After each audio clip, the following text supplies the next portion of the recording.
Sick boy, baby, baby. Yeah, yeah, yeah, yeah. Hi everyone and welcome to Who Threw the Curve.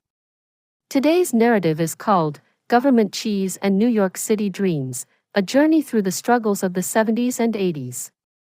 In the heart of New York City during the 1970s, the streets were as unpredictable as the shifting skyline. Every morning, the urban symphony of honking horns, clattering subways, and distant sirens served as a relentless reminder of a world that rarely paused for anyone. Amid the towering concrete giants and fading neon promises, I navigated a maze where hope and hardship intermingled on every cracked sidewalk. Growing up in this inner-city labyrinth meant that life's simplest necessities were both a blessing and a burden. Our small apartment, nestled in one of those aging blocks, provided refuge from the chaos yet bore the weight of scarcity. My mother, ever resourceful, would stretch every dollar to ensure we had at least a slice of government cheese and a few pieces of bread, treasures that embodied both survival and a kind of stubborn dignity. School was a blend of ambition, laughter, and the stark reality of free lunch trays. Each day at the public high school was a lesson in resilience. The cafeteria, with its unadorned counters and trays of mystery meat paired with powdered mashed potatoes, wasn't glamorous, but it was a lifeline. That free lunch wasn't just food, it was a ritual of community, of knowing that all of us shared the same hunger and that, for a moment, no one stood alone. The neighborhood itself was a vibrant tapestry of souls striving to make something out of nothing. Every cracked stoop, every mural faded by time, told a story of struggle and hope. On the streets, my friends and I balanced the gravity of our circumstances with bursts of laughter as we chased dreams between school and the worn-out basketball courts, where the rhythm of our dribbles echoed our inner desires for a better tomorrow. I vividly recall the afternoons spent under the hazy glow of a setting sun, when the city's troubles seemed to pause as we skimmed through life's small pleasures. A slice of government cheese shared among friends carried more significance than any gourmet meal could. It was a symbol of our collective perseverance.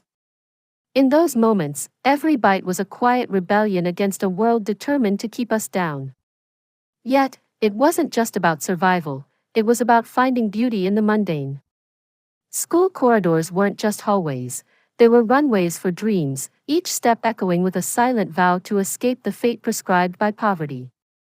Teachers who saw our potential pushed us to look beyond the immediate struggle, offering snippets of wisdom like beacons in a murky night.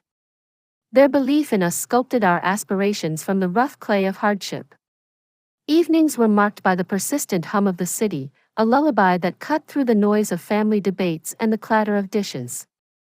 In the kitchen, my mother's gentle smile amidst the aromatic blend of reheated government cheese and bread signified more than a meal. It was a reminder that love often found its way through even the simplest ingredients.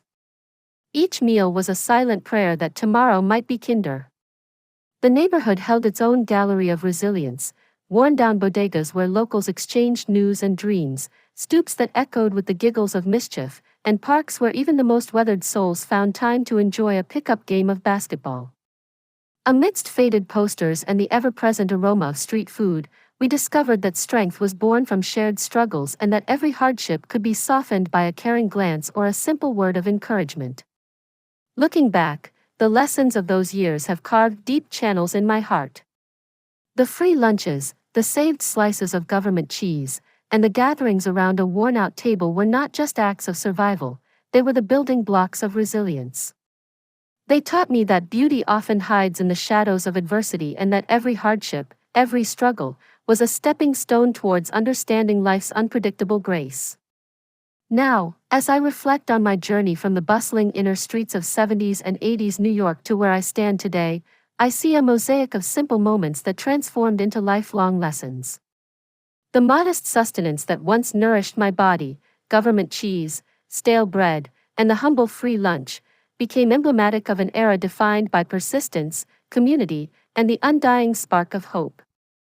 In those gritty days, I learned that no matter how harsh the reality, the beauty of the human spirit could always rise again, piece by piece, meal by meal, dream by dream. Thank you for listening to Who Threw the Curve. Don't forget to like us, share us, and subscribe. I get grinding, while we like we shining. Might be in the car, then you know I might be swerving. Playing too big, we ain't gon' ball, fun, cool, making. The group of to aim me right in when you're making. How we sure, no, how to pay off. Different city, gonna go back and forth. I hope I